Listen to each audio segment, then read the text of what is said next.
কাবা শরীফের মধ্যে একটি ফেরেশতা একজন নেককার যুবকের রূপ ধরে হজ পালন করেছিল। সেই নেককার যুবক তখন তার বাড়িতেই ছিলেন। তারপর সেই যুবকটির সাথে যা ঘটেছিল তা শুনে আপনার অন্তরাত্মা কেঁপে উঠবে। তাই ভিডিওটি শেষ পর্যন্ত দেখুন এবং সুবহানাল্লাহ বলুন।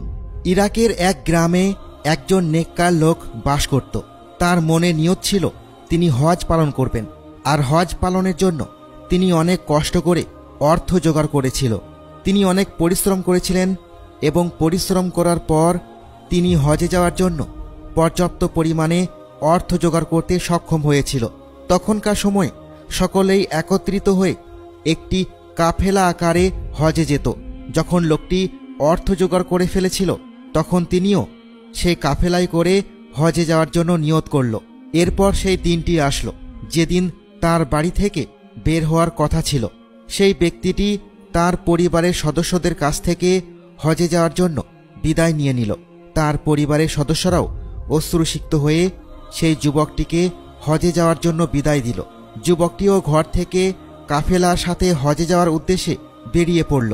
যুবকটি যখন জঙ্গলের মধ্যে দিয়ে হাঁটছিল তখন দেখল যে সেখানে একটি ঘরের মধ্যে একজন মহিলা এবং বাচ্চাদের চিৎকারের আওয়াজ শোনা যাচ্ছে। তখন সে মনে মনে চিন্তা করল, এই ঘরের মধ্যে কারা এত চিৎকার করে কাঁদছে। সে ঘরের একটু সামনে গেল এবং গিয়ে শুনতে পেল যে ঘর থেকে একজন মহিলা বলছে, বাবা, আজ তোমাদের খাবার দেওয়ার মতো আমার কাছে কেউই নেই। যুবকটি এই কথা শুনে ফেলল এবং মনে মনে চিন্তা করতে লাগলো, আহা, ঘরের মধ্যে যারা আছে তারা হয়তো অনেক দিন কিছু খায়নি, তাই খিদের জ্বালায় এত চিৎকার করে কান্না করছে। মনে হচ্ছে ঘরের মধ্যে শিশু বাচ্চাও আছে, শিশু বাচ্চাগুলো অভুক্ত আছে, আর খিদের চোটেই তারা প্রচুর কান্না করছে। সে মনে মনে আল্লাহ তাআলার উদ্দেশ্যে বলতে লাগলো, হে আল্লাহ, আমার কাছে যেমন তোমার ইবাদত সবচেয়ে বড়, ঠিক তেমনিভাবে আমি এই অভুক্ত মানুষগুলোকে ছেড়েও যেতে পারবো না। আমি যদি এখন তাদেরকে এই হালাতে রেখে যাই তাহলে তারা না খেয়ে মারা যাবে। তখন যুবকটি দরজায় কড়া নাড়তে লাগলো এবং ঘর থেকে একজন মহিলা বেরিয়ে আসলো।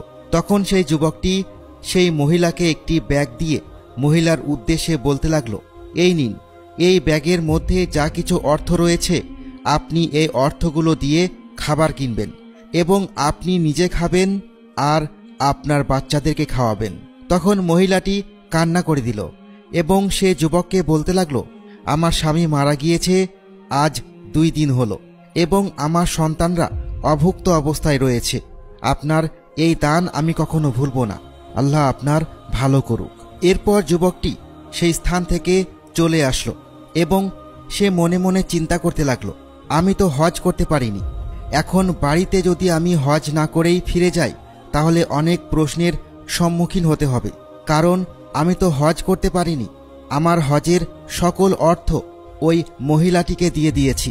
তার চেয়ে বরং আমি এই জঙ্গলে কিছুদিন কাটিয়ে দিই, যতদিন না পর্যন্ত হজ না শেষ হচ্ছে।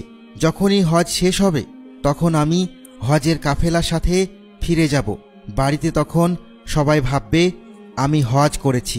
যখন হজ সম্পন্ন হলো তখন যুবক দেখল যে হজের কাফেলা ফিরে এসেছে। তখন সেই কাফেলার মধ্য থেকে একজন লোক সেই যুবকটিকে দেখে বলল যে, আরে, আমি তো আপনাকে জমজম কূপের পানি পান করতে দেখেছি। কাফেলার মধ্যে থাকা আর একজন ব্যক্তি ওই যুবককে উদ্দেশ্য করে বলছে যে, হ্যাঁ, আমিও তো আপনাকে কাবাঘর তাওয়াফ করতে দেখেছি। কাফেলার মধ্যে থাকা আর একজন তাকে বলছে যে, আরে, আমি তো আপনাকে শয়তানকে পাথর মারতে দেখেছি। যুবকটি কোনো কথাই বলল না।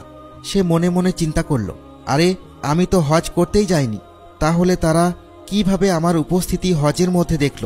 যাই হোক, কাফেলার সাথে যুবকটি তার বাড়িতে ফিরে আসলো। আর তখন যুবকের পরিবার ওই যুবকটিকে হজ করার জন্য অনেক মোবারকবাদ জানালো। যুবকটি তখন অনেক চিন্তিত ছিল। সে চিন্তা করতে করতে ঘুমিয়ে পড়ল। তখন যুবকটি স্বপ্ন দেখল যে কোনো একজন ব্যক্তি এসে সেই যুবকটিকে বলছে, এই যুবক, শোনো, তুমি হজ করতে পারোনি তো কি হয়েছে? তুমি যে বড় ত্যাগ করেছ এবং আল্লাহর মাকলুকাতের যে সেবা করেছ সেই জন্য আল্লাহ তাআলা তোমার উপর অনেক সন্তুষ্ট হয়েছেন। আর তাই তো একজন ফেরেশতাকে তোমার রূপ বানিয়ে তাকে হজ করিয়েছেন, যাতে সবাই ভেবেছে তুমি হজে উপস্থিত ছিলে। তবে মনে রেখো, ওই ফেরেশতা হজ করে যতটুকু পরিমাণ সওয়াব পেয়েছেন তার সম পরিমাণ সওয়াব তুমিও পেয়েছ। অর্থাৎ তুমি হজে অনুপস্থিত থেকেও হজ করার সম পরিমাণ সওয়াব অর্জন করেছো।